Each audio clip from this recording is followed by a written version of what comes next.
இப்ப நம்ம பார்க்க போறது முதல் ராசி மேஷ ராசி. மேஷ ராசி நேயர்கள் ரொம்ப காத்துட்டு இருக்காங்க. அவங்களுக்கு இந்த வருடம் முழுவதும் எப்படி அமைய போகுது, ரொம்ப ஜாக்கிரதையா இருக்க வேண்டிய விஷயம் என்ன, மேஷராசி நேயர்கள் இந்த விஷயத்துல கவனமா இருங்க, இந்த ஒரு நபரால் உங்களுக்கு சாதகம் இருக்கு இல்ல ரொம்ப பெரிய பாதகம் இருக்கு அப்படின்னு எந்த விஷயத்த சொல்லுவீங்க? பொதுவாகவே பார்த்தீங்கன்னா மேடம், ஒரு கிரகங்கள் ஒரு பாவத்தில் உட்காடுறாங்க அப்படின்னும் போது ஒன்று பாசிட்டிவ் 90%, நெகட்டிவ் 10%, இல்லை நெகட்டிவ் 90%, பாசிட்டிவ் 10% அப்படின்னு இருக்கும். அந்த விதத்தில் சனி பகவான் பார்த்தீங்கன்னா 12ஆம் பாவத்தில் அமர்றாரு. அதனால தான் 7 நாட்டு சனி அப்படின்வோம். இப்போ பொதுவாக பார்த்தீங்கன்னா மேடம், மக்களை நம்ம பயமுறுத்துறதுக்கு இந்த பதிவு இல்லை. எல்லா ஜோதிடர்களும் பேசினாங்க, சூப்பராக இருக்குது, அது இருக்குது, இது இருக்குது. நாங்கள் இந்த தீபாவளிலும் கூட குரு மேலே, அதாவது சனி மேலே குருனோட பார்வை இருக்குன்னு என்ன கெட்டது வரும்னு சொல்லல. தெரிஞ்சுக்கணும், ஒரு எச்சரிக்கை, முன்னெச்சரிக்கையா இருக்கிறதுக்கு பயன்படும். ரொம்ப சூப்பரா சொன்னீங்க மேம். நிறைய பேர் சொல்ல தயங்குவாங்க, இருந்தாலும் நான் நிச்சயமா இன்னைக்கு சொல்றேன் அப்படின்னு ரொம்ப அழகான பதிவா கொடுத்தீங்க. ஆன்மீக பரிகார நேயர்கள் அனைவருக்கும் அன்பான வணக்கங்கள். இன்னைக்கு நம்ம யாரை சந்திக்க வந்திருக்கோம் அப்படின்னு பாத்தீங்கன்னா, அஸ்ட்ராலஜர் டாக்டர் தீபா அருளாளன் மேடம் தான் சந்திக்க வந்திருக்கோம். வணக்கம் மேம். வணக்கம் மேம். எப்படி இருக்கீங்க? நல்லா இருக்கேன், நீங்க எப்படி இருக்கீங்க? ரொம்ப நல்லா இருக்கேன் மேம். ரொம்ப சிறப்பு. நிறைய நல்ல பதிவுகள் மக்களுக்காக கொடுத்துட்டு வரீங்க. நிறைய பயிற்சி பலன்கள் நம்ம பார்த்துட்டு இருக்கோம். அந்த வகையில நம்ம இன்னைக்கு பார்க்க போறது வர இருக்கின்ற தமிழ் புத்தாண்டு, தமிழ் நியூ இயர் அப்படின்னாலே ஒரு கொண்டாட்டம், ஒரு குதூகலம் அப்படின்றது எல்லாருக்குமே இருக்கும். ஸோ இந்த தமிழ் நியூ இயருக்கு ஒவ்வொரு ராசிக்காரர்களுக்கும் எப்படி இருக்கு, இந்த வருஷம் எப்படி அமைய போகுது, என்ன மாதிரி விஷயங்கள்லாம் உங்களுக்கு சாதகம், இதுல முக்கியமா கவனமா இருக்க வேண்டியது எந்தெந்த விஷயங்கள்ல? பொதுவாக பார்த்தீங்கன்னா மேடம், இந்த தமிழ் புத்தாண்டு எல்லா ராசிக்குமே நல்லா இருக்கு அப்படின்னு தான் சொல்லணும்.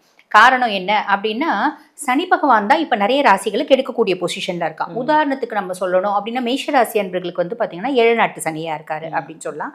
அதே மாதிரி சிம்ம ராசி அன்பர்களுக்கு அஷ்டமத்து சனியா இருக்காரு. அஷ்டம சனியா இருந்து அவங்களுக்கு கெடு பலன்களை கொடுத்துட்டு இருக்காரு அப்படின்லாம்.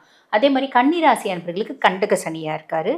தனுசு ராசி அன்பர்களுக்கு பார்த்தீங்கன்னா அர்த்தாஷ்டம சனியா இருக்காரு. கும்பராசி அன்பர்களுக்கு பாத சனியாகவும், மீன ராசி அன்பர்களுக்கு ஜென்ம சனியாகவும் இருக்கார். ஆக இந்த 6 ராசிகளுக்கு அவர் கண்டிப்பா கொஞ்சம் கெடுபலன்களை கொடுத்துட்டு தான் இருக்காரு சனி பயிற்சி ஆனதுல இருந்து. இப்ப இந்த 6 ராசிகளும் யாராவது ஒரு ஜோதிடர்கள் நம்மளுக்கு நல்லது சொல்ல மாட்டாங்களா அப்படின்ற ஒரு தேடுதல் இருக்கும். ஆமா, ஒரு ஆசையில இருக்காங்க. அதே மாதிரி இந்த தமிழ் புத்தாண்டாவது நம்மளுக்கு நல்லது நடக்காதா அப்படின்ற ஆசையில இருக்காங்க. இப்ப மக்களோட மன திருப்திக்காக, மனசாந்திக்காக நம்ம சொல்லல, உண்மையாவே எல்லா ராசிக்கும் நல்லா இருக்கு.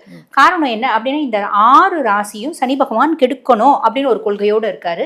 இருந்தாலும் குரு பயிற்சியாக போகுது மேடம். 1/6/2026 குரு பயிற்சி ஆகுது.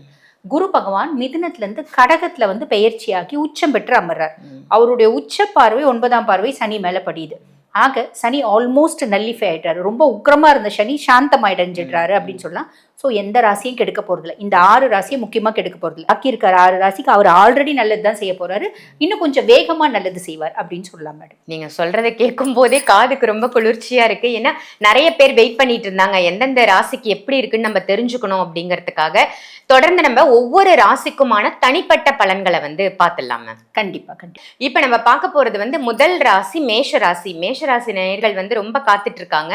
அவங்களுக்கு இந்த வருடம் முழுவதும் எப்படி அமைய போகுது, ரொம்ப ஜாக்கிரதையா இருக்க வேண்டிய விஷயம் என்ன, மேஷராசி நேயர்கள் இந்த விஷயத்துல கவனமா இருங்க, இந்த ஒரு நபரால் உங்களுக்கு சாதகம் இருக்கு இல்ல ரொம்ப பெரிய பாதகம் இருக்கு அப்படின்னு எந்த விஷயத்த சொல்லுவீங்க மேம்? கண்டிப்பா மேடம். பொதுவா பாருங்க, மேஷ ராசி ரொம்பவே சந்தோஷம் அடையக்கூடிய ஒரு ராசி மேஷம் அப்படின்னு சொல்லலாம். காரணம் என்ன, 7 நாட்டு சனியில இருக்காங்க. 7 நாட்டு சனியிலேயே இருந்தாலும் சனி பகவான் மேல குருனோட பார்வை, நம்ம இன்ட்ரோல சொன்ன மாதிரி, அதனால சனி பகவான் ஆல்மோஸ்ட் நல்லிஃபை ஆயிடுவாரு.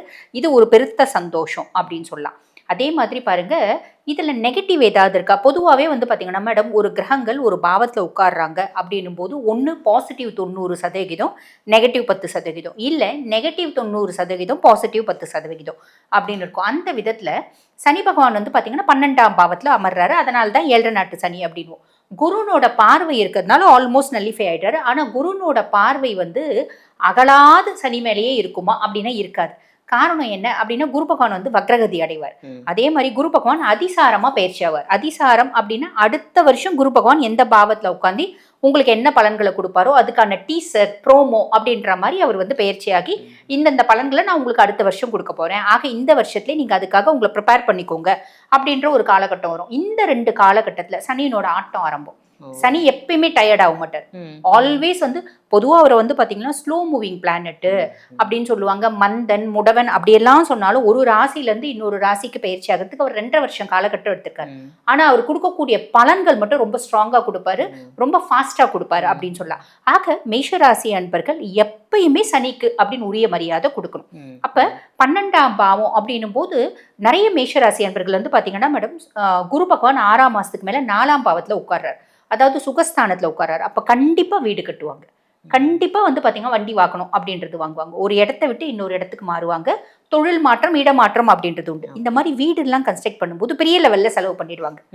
செலவு பண்ண வெப்பாரு சனி, செலவு பண்ண வச்சு அதுல ட்ராப் பண்ண பார்ப்பார். ஆக உங்களோட பட்ஜெட் 50 லட்சம் ரூபாய் வீடு அப்படின்னா 50 லட்சம் ரூபாய்க்குள்ள மட்டும் நீங்க அடக்கமா கட்டிடுறது நல்லது. எனக்கு 50 லட்சம் ரூபாய் வீடு, இப்பதான் சனி மேல குருனோட பார்வை இருக்கே, சனி என்ன டிஸ்டர்பே பண்ண மாட்டான். அப்ப எனக்குள்ள என்ன ஒரு மாயை வரும் அப்படின்னா, சனி ஆல்மோஸ்ட் என்னை விட்டு விலகிட்டான் அப்படின்ற மாதிரி தோணும்.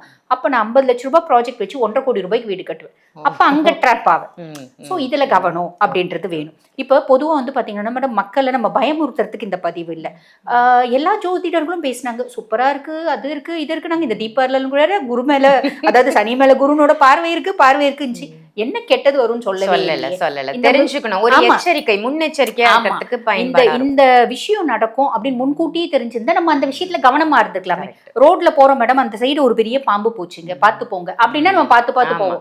பார்க்காம போனோம், முன்னாடி வந்தவங்க நம்மளுக்கு சொல்லவே இல்லைன்னா நம்ம அதை கிராஸ் பண்ணுவோம். நம்ம அது கிட்ட வந்து கொத்துப்படலாம், அடிப்படலாம், எது என்ன படலாம், இல்ல அதை பார்த்து பயந்து நம்மளே விழுந்துடலாம். இந்த மாதிரி நிறைய விஷயம் நடக்கும். அப்படின்றதுனால ஒரு எச்சரிக்கைக்காக இதை சொல்றோம், மக்களை பயமுறுத்தணும் அப்படின்றதுல. ஏன்னா கண்டிப்பா யாராவது கீழே கமெண்ட் போடுவாங்க, எங்க ஒரு நல்ல வார்த்தையே சொல்ல மாட்டீங்களா அப்படின்னு. இது நல்லது நிறைய நடக்க போகுது, இருந்தாலும் நம்ம இந்த விஷயத்துல கவனமா இருக்கணும். அதுக்கு அடுத்து வந்து பாத்தீங்கன்னா மேடம், ராகு 11ஆம் பாவம், லாபஸ்தானத்துல ராகு இப்போ வந்து பாத்தீங்கன்னா சதய நட்சத்திரம், அவரோட ஓன் சொந்த நட்சத்திரத்துல டிராவல் பண்றாரு.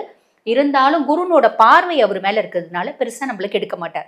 6ஆம் மாசத்துக்கு மேல ஆகஸ்ட் 2ல இருந்து வந்து பாத்தீங்கன்னா மேடம், இவர் அவிட்டத்துல சஞ்சாரம் பண்ண ஆரம்பிப்பார். அதே மாதிரி 6ஆம் மாசத்துக்கு மேல குருனோட பார்வை இவர் மேல இல்ல. லாபராகு மேஷராசி அன்பர்கள் வந்து என்ன தொழில் செஞ்சாலும் அதுல ஒரு பெரிய ப்ராஃபிட் அப்படின்றத சாலிடா கொடுத்துருவார். இல்ல டவுட்டே வேண்டாம், 12ஆம் மாசம் வரைக்கும் அவர் அதை கொடுப்பார். அப்ப நீ வேலைன்னு ஒண்ணு செய்ப்பா, சின்சியரா செய், நல்ல லாபத்தை கொடுக்குற. ராகுக்கு வந்து எண்ணி கொடுக்குற இதுல கேரக்டர்லாம் கிடையாது, அள்ளி கொடுப்பாரு அப்படின்னு சொல்லலாம். இருந்தாலும் நெகட்டிவ் இதுல என்ன அப்படின்னா, இந்த 11ஆம் பாவம் அப்படின்றது நம்மளோட மூத்த சகோதர சகோதரிகளை குறிக்கக்கூடிய பாவம்.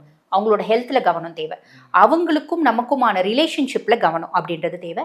அதே மாதிரி ராகு 11 அப்படின் போது நம்மளோட வயது அதிகமானவங்க கிட்ட மரியாதையா, ரொம்ப கண்ணியமா, அளவோட, நல்ல அமைதியா வந்து பிஹேவ் பண்ணிக்கிறது நல்லது அப்படின்னு சொல்லலாம். அதே மாதிரி நண்பர்களை குறிக்கக்கூடிய பாவமும் இது.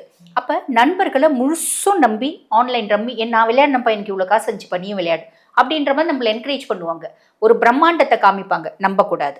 அதே மாதிரி நம்ம இந்த ட்ரேடிங்லாம் பண்றோம்னு வச்சுக்கோங்களேன்.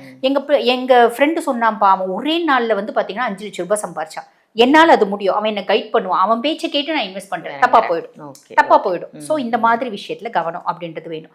அதே மாதிரி கேது 5ஆம் பாவம் மேடம், 5ல கேது.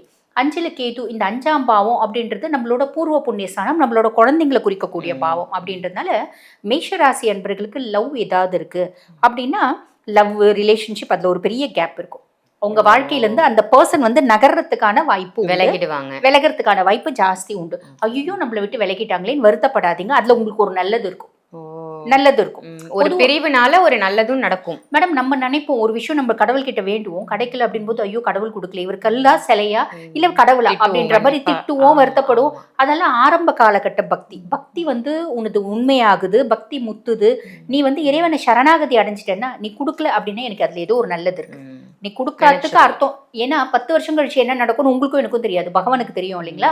அப்ப கொடுக்கலன்னா அதுல ஒரு நல்லது இருக்கு அப்படின்னு நினைப்போம். அதே மாதிரி உங்களுக்கு நெருக்கமா இருக்க சொந்தம் உங்களை விட்டு விலகும். முக்கியமா அது லவ்வா இருக்கலாம், அதே மாதிரி ரிலேஷன்ஷிப்பா இருக்கலாம். இப்பதான் ஏகப்பட்ட இது பேர் சொல்றாங்க இல்ல மேடம், பெஸ்டின்றாங்க, கிரஷ்ன்றாங்க, அப்படி ஏதோ ஒண்ணு. அதே மாதிரி பாத்தீங்கன்னா நம்ம குழந்தைங்களுக்கும் நமக்குமான இடைவெளி அப்படின்றது ஜாஸ்தி இருக்கும். குழந்தைங்க நம்ம கூட அந்யோன்யம் இல்லாத பழகுற மாதிரி இருக்கும்.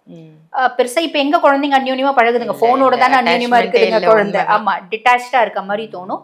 அதே மாதிரி மருத்துவ செலவுனால குழந்தை பேரு அப்படின்றது கிடைக்கும். ரசாயனம், மருத்துவம், இந்த மாதிரி மருத்துவத்தினால இந்த இக்ஸி, ஐவிஎஃப் இந்த மாதிரி ஒரு ட்ரீட்மெண்ட்ஸ் எடுத்து குழந்தை பேரு அப்படின்றது நிறைய பேர் கிடைக்கும் மேடம். அதான் குரு வந்து சுககுருவா வராரு. அவர் 6ஆம் மாசத்துக்கு மேல அதுல வரக்கூடிய பலன்கள் தான் நம்ம சொன்னோம். டிஃபால்ட்டா மேஷம் வீடு கட்டுவாங்க, கார் வாங்குவாங்க, சொத்து பத்து வாங்குவாங்க, இடமாற்றம், தொழில் மாற்றம் அப்படின்றது உண்டு. அந்த கட்டும் போது கொஞ்சம் உஷாரா இருக்கணும் அப்படின்றத சொன்னோம். ஸோ இது எல்லாமே வந்து பாத்தீங்கன்னா எந்தெந்த பிளானட்ஸ் எந்தெந்த பாவத்துல இருக்காங்க, அவங்களால வரக்கூடிய பிளஸ் நம்ம ஆல்ரெடி நிறைய சொல்லிட்டோம். இதுலயும் கொஞ்சம் சொல்லியிருக்கோம். முக்கியமா எதுல எச்சரிக்கையா இருக்கணும் அப்படின்றது ஸ்ட்ராங்கா சொல்லியிருக்கோம். நிச்சயமா. ஏன்னா எச்சரிக்கை அப்படின்றது அவங்களுக்கு தெரிஞ்சா மட்டும்தான் இந்த வருஷத்தை எப்படி எடுத்துட்டு போகணும் அப்படின்ற ஒரு புரிதல் வந்து அவங்களுக்குள்ள வரும். ரொம்ப சூப்பரா சொன்னீங்க மேம். நிறைய பேர் சொல்ல தயங்குவாங்க, இருந்தாலும் நான் நிச்சயமா இன்னைக்கு சொல்றேன் அப்படின்னு ரொம்ப அழகான பதிவா கொடுத்தீங்க. நல்ல தகவலா இருந்தது மேம். நன்றி. நன்றி. இந்த பதிவு உங்க எல்லாருக்கும் பயனுள்ள பதிவா அமைஞ்சுது அப்படின்னு நினைச்சீங்கன்னா மறக்காம இதை மற்ற ராசிக்காரர்களுக்கும் ஷேர் பண்ணுங்க. ஆன்மீக பரிகாரம் நம்ம சேனலை சப்ஸ்கிரைப் பண்ணிக்கோங்க. அதே மாதிரி மேடம் நீங்க சந்திக்கணும் அப்படின்னு நினைச்சீங்கன்னா ஜோதிட ரீதியா, ஜாதக ரீதியா உங்களுக்கு இருக்கக்கூடிய சந்தேகங்களை தீர்த்துக்கணும், அப்பாயின்மெண்ட் வேணும் அப்படின்னு நினைச்சீங்கன்னா வீடியோல தெரியற நம்பருக்கு கால் பண்ணி அப்பாயின்மெண்ட் வாங்கி டைரக்ட் கன்சல்டேஷனும் எடுத்துக்கலாம். ஆன்லைன் கன்சல்டேஷனும் இருக்கு. ஸோ அதையும் நீங்க யூஸ் பண்ணிக்கோங்க. இதே மாதிரி வேற ஒரு நல்ல பதிவுல உங்க எல்லாரையும் சந்திக்கின்றேன். நன்றி, வணக்கம்.